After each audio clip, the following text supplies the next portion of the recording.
Hi, and welcome back to the next episode of My Freemasonry Stories, where I'm joined today by Matt Dunstan, who is the Junior Warden at Temple Belwood 8073 in Crowle in North West Lincolnshire. Welcome and thank you for joining me today, Matt.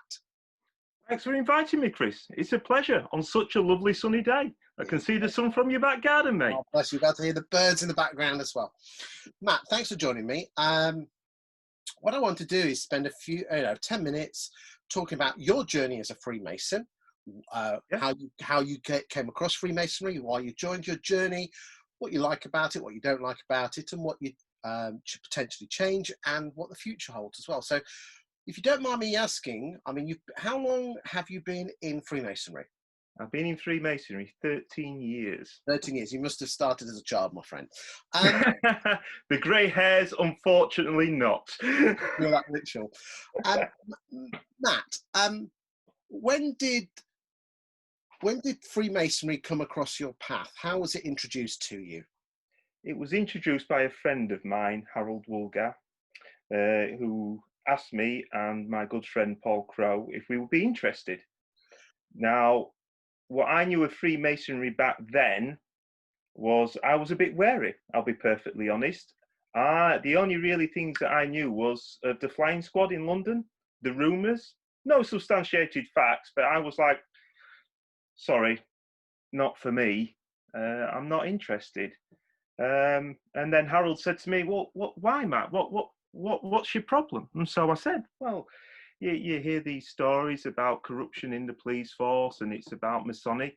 And Harold says, Matt, that's not what we're about. We're actually a charity more than anything, one of the largest in the UK. And I'm a member. Do you think I would be with an organisation like that?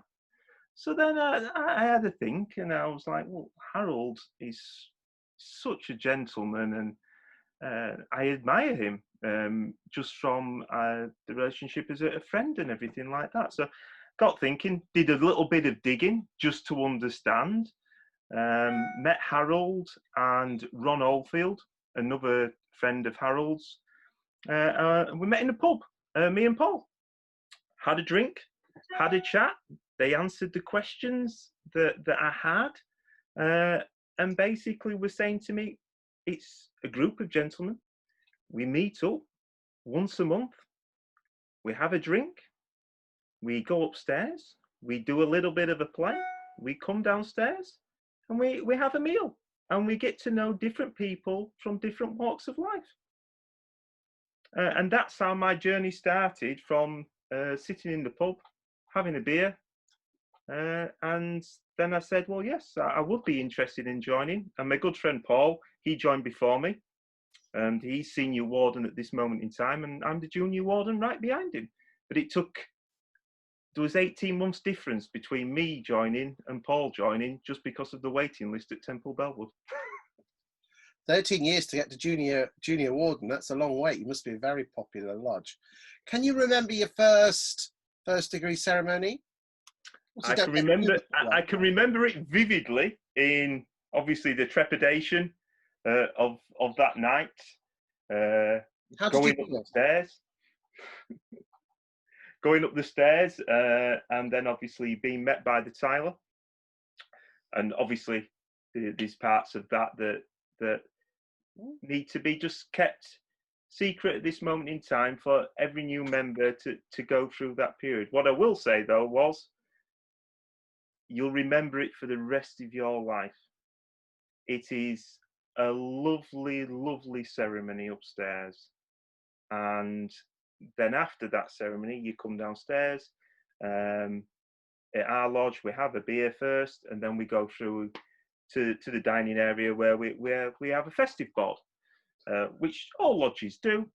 And you get to sit with people from all different walks of life and have a drink and chat, and you get to know people from all different walks of life. And I've met so many good friends through Freemasonry. It's unbelievable. It's just so you're junior warden at the moment. Yes. What so far? What's been your favourite role? My favourite role, junior deacon. Junior deacon. The That vast is the first majority of degree people. ceremony. You're in charge. It is an absolute joy. I love that.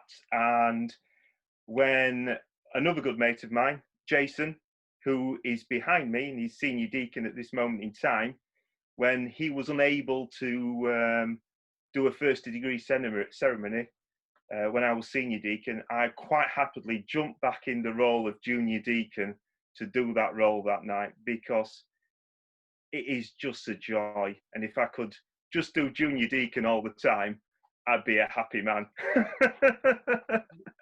Is there how's your ritual? Would you say you're a good ritualist, average, poor?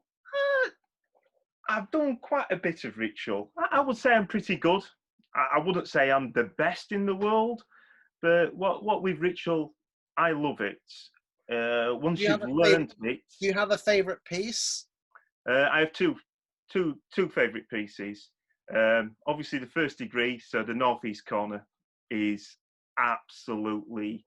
If there was one, it's the northeast corner. I absolutely love it. Did you know that my nickname, my Twitter handle is Northeast Corner Chris? Is it?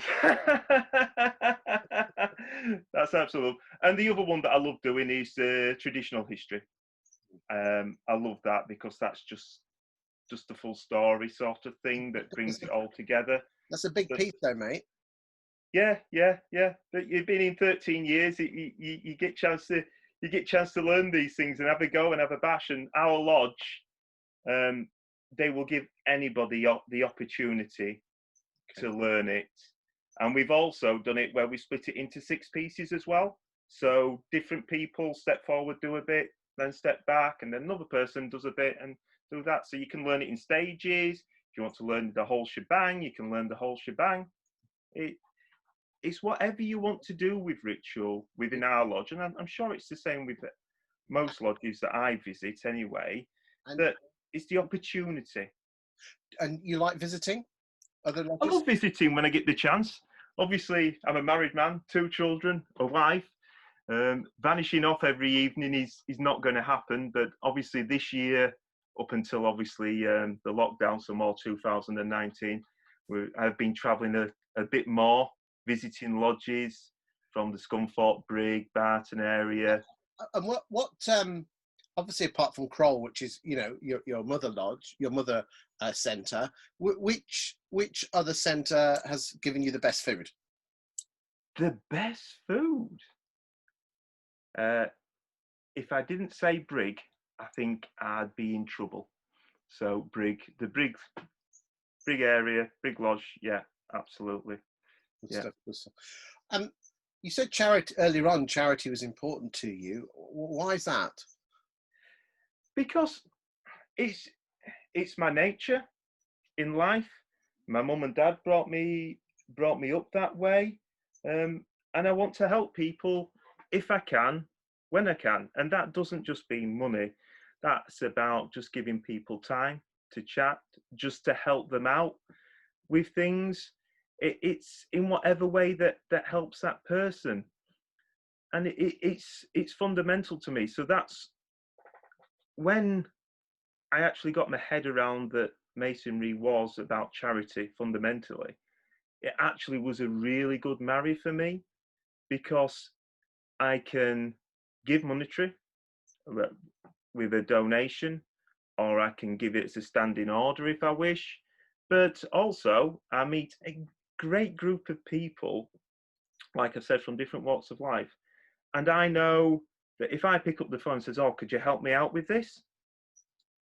they'll be there like a drop of a hat. Now, unfortunately, a really good friend of mine passed away, Simeon Hill, who was a member of our lodge, and before that, he was a member of the Vigilantes Lodge in Grimsby. And one day, when I was coming home from work, my car lost its drive shaft, so I was stranded. And Sim at the time, well, he was, unfortunately, had lost the use of his legs. But he came out with his pickup and towed me home. Lovely gentleman, and unfortunately, Sim passed away. But that's the kind of people are. And I talk about when you go into a lodge, whether you're visiting or your own lodge, you know that the criteria of the people have got the essence that they're a good person, charity is the essence of them, and you can sit and have a drink at the bar and you get to know people that, like I've said before, that you would never know, that you would never have met half of the time. My wife used to say to me when I first joined Masonry in the first 2 years, was we were walking down the Scunthorpe High Street and people would say hello to me, and she'd go, "Who are they?" I'd just say, "Oh, they're a Mason. They're a Mason." And you are, and is your wife? I mean, your wife okay being in the Freemasons? I mean, obviously, the lads that brought you in sold you the lie of it's only one meeting every month. Then the instruction and the rehearsals and everything else like that. It's swines, don't they? She okay with it?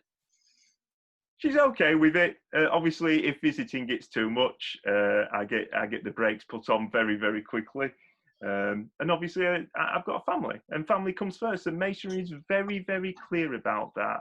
About your work and your family always come first. However, sometimes the lines do get a bit blurred when you're suddenly working on a piece, or you're, oh yeah, and you're out at one lodge, and you say, yeah, I'll come along to that lodge, and yeah, no problem, I'll be at that lodge. And then by the time you've realised that you've agreed to 3 lodges in a week, and you're like, Okay. Yeah. I don't think I'm going to get that passed. Okay, so final question for you is, if you met someone, a family member, and or a friend that didn't know you were a Freemason, and you were almost having to, I hate you use the word sell because it shouldn't be sold, but how would you sell the sizzle of Freemasonry? What does it do for you? And what would it do for them? For Masonry, for me, it gives you the opportunity to meet like-minded individuals. So when you've got friends that are like-minded like you, then you know that they're going to be a good fit for Masonry, because the people that you meet in Masonry are good, solid people. At the end of the day, that's what they are. The hilarious thing I find is about the secrecy with Masonry, and the funniest story is about my journey in Masonry, is obviously Harold had asked me and said, will you join? And I said, yeah, of course, I'll join Temple Bellwood, and agreed that. A couple of days later, there's a knock on my front door. Elle's uncle. All right, Matt, I hear you're joining Temple Bellwood. Now, back then, 13 years ago, Masonry's a bit secret, bit quiet on the corner. I was like, well, yeah, I am, H. I absolutely am. He says, no, you can't join Temple Bellwood, Matt. You've got to join Isle of Axholme. Who's the Isle of Axholme? That's my lodge, my Crow Lodge. Really sorry. I've already said that I'll join Temple Bellwood. And that, for me, and I know that everybody's now trying to be really open about Masonic and what we're all about, which is brilliant, but it's going to take years before that actually happens. I'm more relaxed now than I've ever been.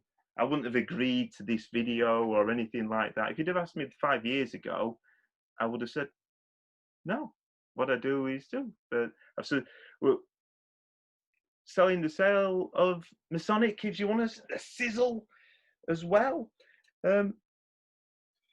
Our lodge and all the other lodges, if you're part of it, we have a collective stream that we pay money into a charity, but then you can apply to that charity to help out people in your local area or local clubs.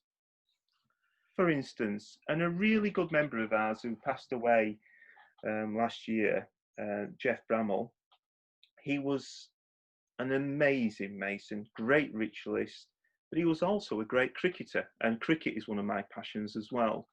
And at the local club at Outcasts, we donated from applying the Masonic charity, and we got a £500 donation for the club that was to help with the youngsters getting the cricket equipment to help them to take their journey with cricket, which I think is team, oh, not teamship, sorry, apologies. Team building. Team building. Thank you, Chris. That's absolutely right. And And with that as well, we were able to put some money aside and put a bench there as well, that dedicates Jeff and also has the Masonic symbol. And anybody who sits on that bench and ever asks that, and I'm around, will get the story of Jeff Bramall. And there you go. It's a bunch of blokes, like-minded. We do a bit of a get together, learn how to be better human beings, do good by ourselves, good by our fellow brothers, have a few beers and do stuff for charity and feel part of something bigger than ourselves. And what more is there not to like about that? Beer, blunts, charity and togetherness. Yeah, beer, have a beer, have a meal, talk about things, just about life that's going on, and raise a bit of money for charity at the end of the night and walk away. And you know that you might have raised a couple of £100. You might have raised a lot more, depending on what the night is. You could raise thousands sometimes. Matt, that's what it's about. Matt, you've been an absolute star. When all of this COVID stuff's over, I look forward to on my Masonic travel, Freemasonry travels, to come and see you in Kroll, and we can share a refreshing pint of beer and chew the fat. It's been absolutely amazing chatting with you today, and thank you for your time and effort. No problem, Chris. Thanks for inviting me along. You take care.